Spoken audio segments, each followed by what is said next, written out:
Debate is tearing apart the campus of Gallaudet University in Washington, the only liberal arts college for the deaf in the world.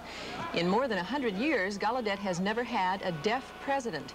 All this week, students have been protesting the appointment of yet another non-hearing impaired president, who was chosen, by the way, over 2 hearing impaired finalists. The students say the time for one of their own as president is now. It's almost as saying deaf people are not ready to function in the hearing world, and that's the statement that I have heard often. We are being put down, and it's time now to have a deaf president. Joining us this morning from Washington is Elizabeth Ann Zinser. She is the new president of Gallaudet University. And also with us is Gary Olsen, the executive director of the National Association for the Deaf, and he himself is a graduate of Gallaudet. His signer this morning is Brenda Marshall. I'd like to say good morning to both of you. Thank you for joining us this morning. Good morning. And before we start, we'd like to point out that our audience probably already knows Good Morning America is, as always, closed captioned for the hearing impaired. Mr. Olsen, the first question this morning is for you. Why do you oppose Dr. Zinser as president? We do not oppose her per se. We are concerned about the university not being able to carry out its mission in light of the student, faculty, and staff expectations and the community at large. All right. The bell may have made it a little difficult for people to hear, but you said you don't oppose Dr. Zinser, but you think that her appointment is not good for the university. You feel that she's not competent? You feel that she's not the right role model? What specifically is the problem? I feel that the problem is that the board members are not being sensitive enough to the demands that the people have been making all along for the last 6 months. We have emphasized the need for a deaf president. We need a role model, and the two deaf candidates are qualified, equally as qualified, with a few exceptions that they are ahead of Dr. Zinser in terms of knowledge of deaf culture and deaf people in America. The board has not been doing its job in appointing the right person that the people want to govern a group of people. Okay. Thank you very much, Mr. Olsen. We apologize to the audience for the bell. Dr. Zinser, no one seems to be questioning your competence as an educator or an administrator necessarily, but you have a group of students here who have said the protests will continue until you're gone, and more than half of the faculty has said that they're backing them. How can you stay in that situation, and if you do stay, how can you function? Today is the day in which I'm going to attempt to establish the communication that is needed with the students and the faculty and have some appointments established for that purpose.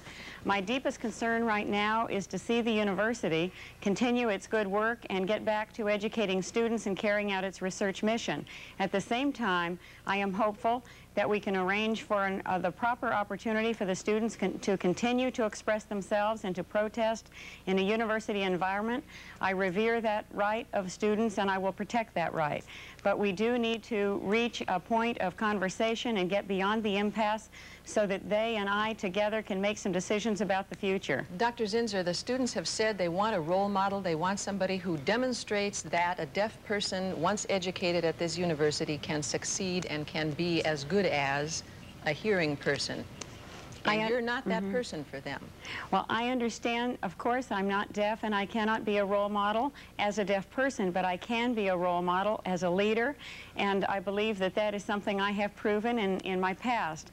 My concern at this stage is that as president of the university at this point in time, that I exercise the leadership to get the university back to business and engaged in the good work that it is doing.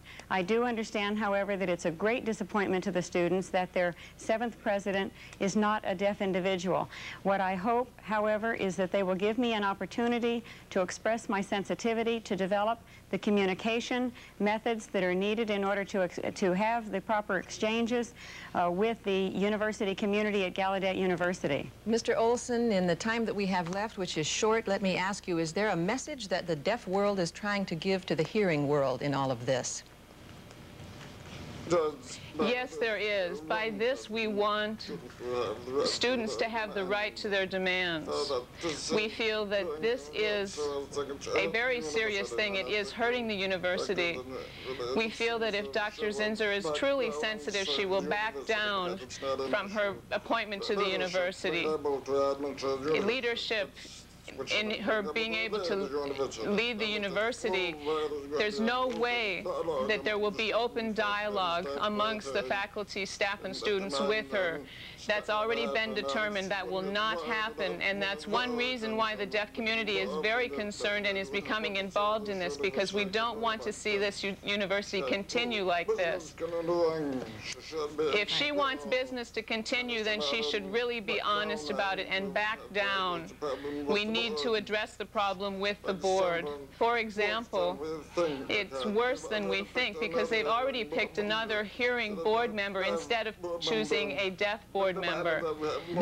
We have demanded that we want more deaf people on the board, and some of these people are insensitive to us. Dr. Zinser is a reflection of the type of board members that are there now.